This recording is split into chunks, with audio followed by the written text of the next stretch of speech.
Hello friends, welcome to my YouTube channel. So दोस्तों, ड्यूगी टॉक ट्रांसफ़र का प्राइस और लॉट साइज आ गया है। तो दोस्तों, इस वीडियो में हम लोग बात करेंगे सबसे पहले प्राइस का, इसका कि कितने प्राइस पे इस आईपीओ को रखा गया है, क्या इशू साइज भी है, और आईपीओ के बारे में भी देखेंगे दोस्तों।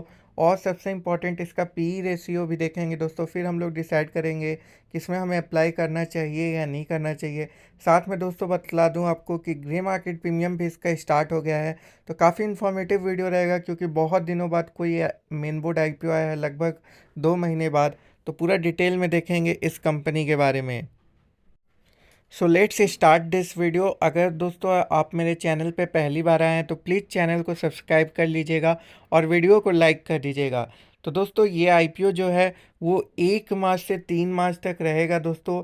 और इसके अलावा दोस्तों 28 फरवरी को एंकर पोर्शन ओपन होगा सब्सक्रिप्शन के लिए। प्राइस बैंड जो इस आईपीओ का रखा गया है वो 560 से 590 रुपये रखा गया है। तो दोस्तों, ये जो प्राइस रखा गया है हम लोग देखेंगे बाद में पी रेशियो इसका क्या कहता है। और एक लॉट में जो मिनिमम इन्वेस्टमेंट करना होगा रिटेल इन्वेस्टर को, उनको 25 शेयर लगेगा। तो ये पैसे के बारे में भी बात करेंगे दोस्तों डिटेल में। So let's start. देख लेते हैं हम लोग। तो कंपनी के बारे में पहले बात कर लेते हैं। ड्यूगी टॉक ट्रांसफ़र सिस्टम कंपनी कैसी है। तो दोस्तों, ये जो कंपनी है वो ऑटोमोटिव कंपोनेंट एंटिटीज मतलब बनाने वाली फ्यू कंपनी है। बहुत कम कंपनी ऐसी होती हैं जो कि ऑटोमोटिव कंपोनेंट बनाती है। मतलब जो भी कार वार में देखते हो, आप कार में देखते हो, 4 व्हीलर में देखते हो, 8 व्हीलर्स में देखते हो, तो उनमें जो भी ऑटोमोटिव कंपोनेंट यूज होता है ये कंपनी बनाती है। और मेनली जो कंपोनेंट बनाती है वो टॉर्क कपलर होता है और ड्यूअल क्लच ऑटोमेटिक ट्रांसमिशन होता है। तो ये दो चीज़ें जो होती है ये आपको गियर बॉक्स में यूज होता है। गियर बॉक्स जहाँ से आपको गियर कंट्रोल करना पड़ता है, गियर चेंज करते हैं तो फिर स्पीड बढ़ता है। तो ये चीज़ें कंपनी बनाती है और ये ओईएम है, मतलब ओरिजिनल इक्विपमेंट मैन्युफैक्चरर है। तो ये कंपनी बनाती है ये सब चीज़ें। और फिर जाकर मेजर जो क्लाइंट है इनके टाटा हो गया, महिंद्रा एंड महिंद्रा हो गया, मारुति सुजुकी, तो इन लोगों को ये अपना प्रोडक्ट बेच देती है। तो ये कंपनी का काम है। और ये लार्जेस्ट सप्लायर है ट्रांसफ़र केस सिस्टम को to passenger vehicle manufacture in India. तो ये काफ़ी बड़ी बड़ी चीज़ें लिखी हुई है दोस्तों। तो आप समझ सकते हो कंपनी इसीलिए मेन बोर्ड आईपीओ के अंदर है, क्योंकि इनका बहुत बड़ा बिजनेस है। और इनका कैपेबिलिटी भी है कि ये ट्रांसमिशन सिस्टम इलेक्ट्रिक व्हीकल के लिए भी बना सकते हैं। तो बहुत इनका कैपेबिलिटी, ये नहीं कि सिर्फ इनका लिमिटेड है सिर्फ फॉसिल फ्यूल वाले व्हीकल में ही। इनका और भी बहुत ज़्यादा कैपेबिलिटी है जो कि इलेक्ट्रिक व्हीकल में भी यूज हो सकता है। तो ये है इनके बारे में दोस्तों। और बता दें कंपनी क्या क्या काम करती है। तो कंपनी मैन्युफैक्चर करती है बहुत सारे कैटेगरी के अंदर। जैसे बात करें तो 4WD व्हील ड्राइव जिसे कहते हैं, 4 व्हील ड्राइव, या आप बोल सकते हैं कि ऑल व्हील ड्राइव, मतलब कि सारी चीज़ों के लिए टॉर्क ट्रांसफ़र कपलर बनाती है ये कंपनी। तो ये इनका काम है दोस्तों। अब थोड़ा सा डिटेल में देख लेते हैं कंपनी के बारे में। कंपनी का अपना मैन्युफैक्चरिंग और असेंबली फैसिलिटी है जो कि पुणे महाराष्ट्र में है, फिर जाकर कर्नाटका में है। ये सारी जगह पे इनका अपना मैन्युफैक्चरिंग फैसिलिटी, और कंपनी पूरा आईएसओ सर्टिफाइड भी है। तो ये सारी चीज़ें आपको पता होना चाहिए। ऑब्जेक्टिव क्या है, क्यों आ रही है कंपनी।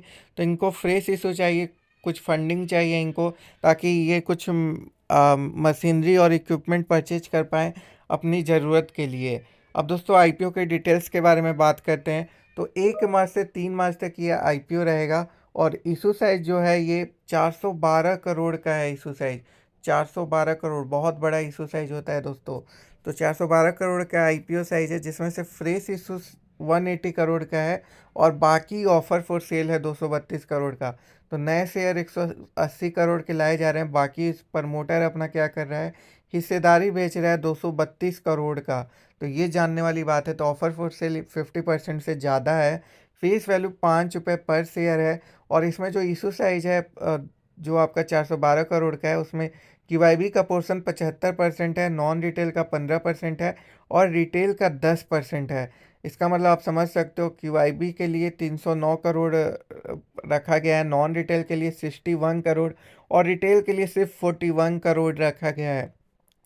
तो दोस्तों इसका मतलब अगर आपका ग्रे मार्केट प्रीमियम अच्छा रहता है तो काफ़ी ज़्यादा मात्रा में रिटेल सब्सक्राइब कर सकते हैं और नॉन रिटेल सब्सक्राइब कर सकते हैं। तो इससे क्या होगा कि ग्रे मार्केट प्रीमियम और ज़्यादा आगे बढ़ सकता है। तो बहुत लिमिटेड आपको पोर्शन दिया गया है नॉन रिटेल और रिटेल के लिए, सिर्फ 25% रखा गया है।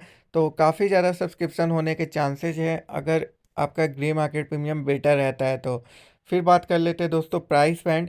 तो प्राइस बैंड 560 से 590 है। 560 जो है लोअर प्राइस रखा गया है, 590 अपर प्राइस है। तो अपर प्राइस पे ही हमें लगाना रहता है in case of over subscription. अभी जो ग्रे मार्केट प्रीमियम चल रहा है दोस्तों वो 65 रुपीज़ चल रहा है। तो 590 इशू प्राइस है। तो आप एक्सपेक्ट कर सकते हो 11% अभी लिस्टिंग गेन का। तो 11% कोई बुरा नहीं है, लेकिन अभी भी आपको वेट करना चाहिए, सब कुछ देखना चाहिए, और एक दो दिन में और ग्रे मार्केट प्रीमियम पे थोड़ा अपडेट मिल जाएगा। बाकी बात करें तो एक लॉट में आपको as a retail investor 25 share मिलेंगे दोस्तों। इसके लिए जो पैसे लगाने पड़ेंगे वो 14,750 रुपये मिनिमम आपको इन्वेस्ट करना पड़ेगा। तो इतना में आपको एक लॉट अप्लाई कर सकते हो, एक एप्लीकेशन अप्लाई कर सकते हो। मैक्सिमम अगर लगाना है तो उसमें आपको 325 शेयर लगाने पड़ेंगे, जिसके लिए पैसे 1,91,750 रुपये लगाना होगा। वहीं पे अगर चेन्नई कैटेगरी में आप मिनिमम लगाना चाहते हो तो 350 शेयर लगाना पड़ेगा, जिसके लिए पैसे 2,06,500 रुपये लगाने होंगे। अगर मैक्सिमम लगाने चाहते हो चेन्नई में तो उसके लिए 1,675 शेयर लेने पड़ेंगे, जिसके लिए 9,88,250 रुपये लगाने होंगे।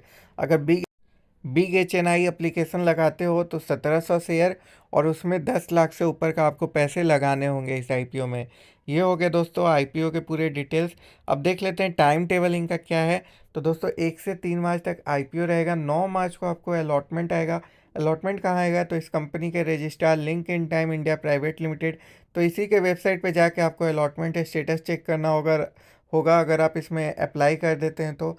क्योंकि जो डेट है वो 6 दिन का गैप हो जा रहा है, 3 मार्च को क्लोज होगा, 9 मार्च को अलॉटमेंट आ रहा है। इसलिए हो रहा है क्योंकि बीच में 5 या 6 तारीख को हॉलीडे भी है, स्टॉक मार्केट का हॉलीडे भी है, इसीलिए और बीच में होली भी पड़ जा रहा है। फिर अनब्लॉकिंग होगा 10 तारीख को। अगर आपका अलॉटमेंट नहीं लगता है तो आपके पैसे 10 तारीख तक आपके अकाउंट में आ जाएंगे। और दोस्तों इसके बारे में बात करें, अगर आपका अलॉटमेंट लग जाता है तो 13 मार्च को आपके शेयर आ जाएंगे आपके डीमेट अकाउंट में, और 14 मार्च को लिस्टिंग होगा। तो ये पूरा डिटेल में आपको पता चल गया होगा टाइमलाइन। अब बात कर लेते हैं इसके फाइनेंशियल के बारे में, जो कि काफ़ी इंपॉर्टेंट है।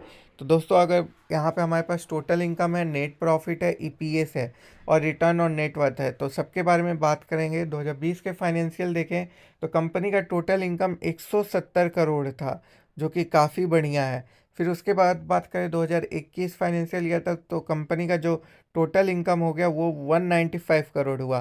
तो ग्रोथ देखने को मिला हमें दोस्तों, ये तकरीबन 15% का ग्रोथ है, अप्रॉक्स बात कर रहे हैं। फिर बात करें तो 241 करोड़ हो गया। तो ये हम देखें, इसमें भी ग्रोथ देखने को मिला है इनकम।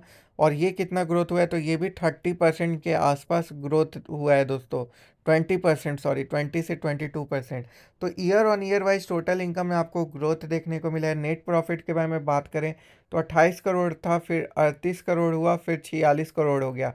तो प्रॉफिट भी year on year wise growth हुआ है, जो कि कंपनी काफ़ी अच्छी, मतलब स्टेबल नज़र आ रही है। ऐसी ही कंपनी की अभी ज़रूरत भी थी। EPS के बारे में बात करें तो EPS अभी करेंटली से 16.76 है। तो मतलब कंपनी अच्छा कर रही है, अर्निंग पर शेयर भी काफ़ी अच्छा दे रही है। EPS का फुल फॉर्म होता है total income in a particular year divided by outstanding share, मतलब एक शेयर पे कंपनी कितना कमा ले रही है, ये EPS बतलाता है। रिटर्न ऑन नेटवर्क देखें तो 13% का है। तो रिटर्न ऑन नेटवर्क ठीक है दोस्तों, डिसेंट बोल सकते हैं इसको, ना ही कुछ ज़्यादा बोल सकते हैं ना ही कम बोल सकते हैं। तो ये हो गया दोस्तों फाइनेंशियल के बारे में। आई होप आपको फाइनेंशियल सारी टर्मिनोलॉजी समझ में आया होगा। अब दोस्तों पीयर कंपैरिजन कर लेते हैं, PE वैल्यू, जिससे हमें ये पता चल जाता है कि कंपनी ओवर वैल्यूड है या अंडर वैल्यूड है। तो इसके सारे पेयर्स हैं दोस्तों, जैसे सोना BLW है, बॉस्च है, जेफ कॉमवर व्हीकल है, सुंदरम फास्टनर है, एंडुरेंस टेक्नोलॉजी है।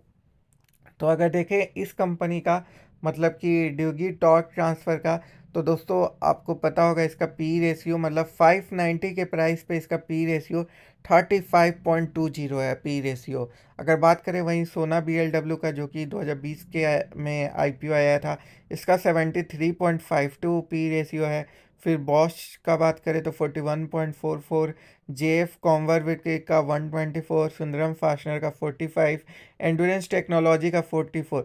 मतलब इन सारे पीयर्स में सबसे कम इसका पी रेशियो है दोस्तों। तो इसका मतलब कंपनी अपना प्राइस काफ़ी ज़्यादा सॉलिड लाई है। 590 प्राइस इसका काफ़ी ज़्यादा जेन्युइन प्राइस है। तो इस प्राइस पे आप लोग बेटिंग लगा सकते हो दोस्तों। आने वाले दिनों में ग्रे मार्केट प्रीमियम थोड़ा और आपको पता चलेगा। तो आप लोग मेरा डेली का वीडियो देखते रहिएगा जिसमें मैं ग्रे मार्केट प्रीमियम बताता हूँ, उसमें काफ़ी अपडेट आपको मिल सकता है। आई होप आपको सारी चीज़ें समझ में आ गई होंगी। कंपनी काफ़ी सॉलिड है और अच्छा अगर इसका ग्रे मार्केट प्रीमियम रहा तो हम लोग अप्लाई कर सकते हैं इसमें। सो ये मेरा पूरा रिव्यू रहा रहा है। आप लोग क्या सोचते हो ज़रूर बताइएगा। कोई भी डाउट हो कमेंट बॉक्स में पूछ लीजिएगा। Thank you for watching my video. जय हिंद, वंदे मातरम।